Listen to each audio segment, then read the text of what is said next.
Hello, everyone.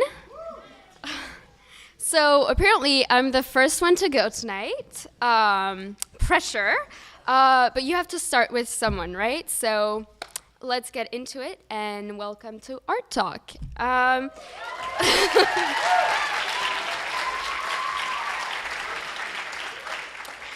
Okay, so my name is Gaby, and 2016 is my second year at Etobicoke School of the Arts. I'm from France, and I moved here a few years ago with my two parents and my two younger brothers. I remember my parents telling me we were going to move to Canada, unexpectedly, just casually, in the car, only 1 month before going. I was sure that my life was never going to be the same again, but what I didn't know is how it was going to change exactly. I imagined myself in an igloo fishing every day and having polar bears as neighbors. I was not scared because I thought of Canada as an isolated country, and in my head, I was finally going to live in complete seclusion from the active world. What a dream. However, I quickly realized that was not the case. It was actually worse. I had to go to some freezing cold place called Canada with people smiling at me all the time.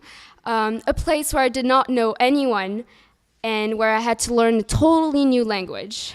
You can imagine how happy I was to go.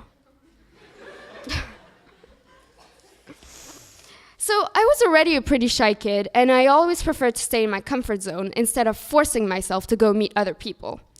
The only words I knew in English were candy and Hello Kitty, which is of course not enough if I wanted to express my thoughts and needs. So when I got here to Canada, I had to admit to myself that the only way I could be accepted was to learn English.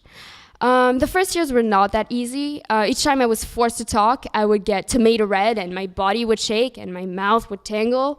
English class was torture for me. I used to be ashamed of my French accent, and I think I was ashamed of not being Canadian enough. I was taught that if I wanted to be in Canada, to stay in Toronto, I had to give up my entire French heritage.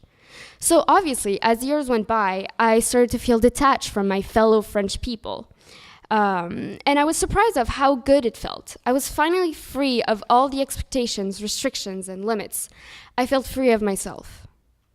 Some people would describe me as if I didn't belong anywhere, but that is not true. I like to think of it as I belong to the world, to all of the countries.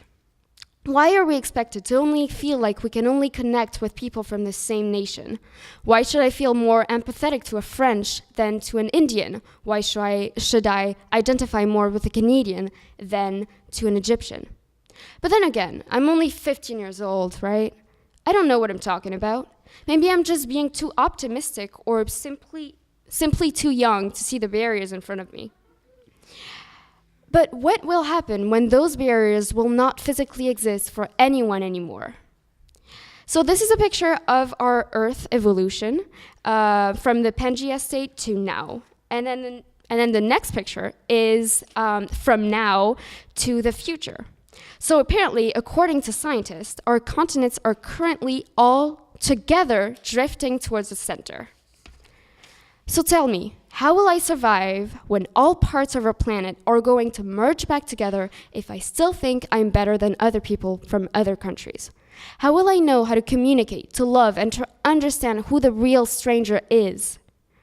Our whole society was based on the fact of not being close to each other. When we will be one whole again, our notions of nationalism and imperialism will have to change completely and maybe even disappear. I've been taught that we're all different, and that is why we're all separated from each other. But the truth is that we are all from the same place, from the same two people, from the same source, from the same time. We even feel the same way. We just assume that the way we are expressing these feelings are so alien it is not even worth trying to understand them. However, we do have one similar approach to our sentiments. We never really needed to create new languages. We already had one. Art. Sounding as obvious as it is, art has been present throughout all of our history in many various forms. So if our Earth has to come back together again, we must match that junction by coming back ourselves to our original behaviors. Art has been around for almost as long as the world itself. It is as old as the Ice Age. When it comes to interactions, cavemen already used art to communicate with each other. We cannot abandon art, not now. It is our only chance to survive. No matter what you do, please continue. If it's writing, poetry, composing, oil painting, collages, ballet, photography, sing, whatever, you're still contributing to the anti-destruction movement of your community, of your children, of your earth. Do not stop. All humans will thank you one day, starting with me. Thank you.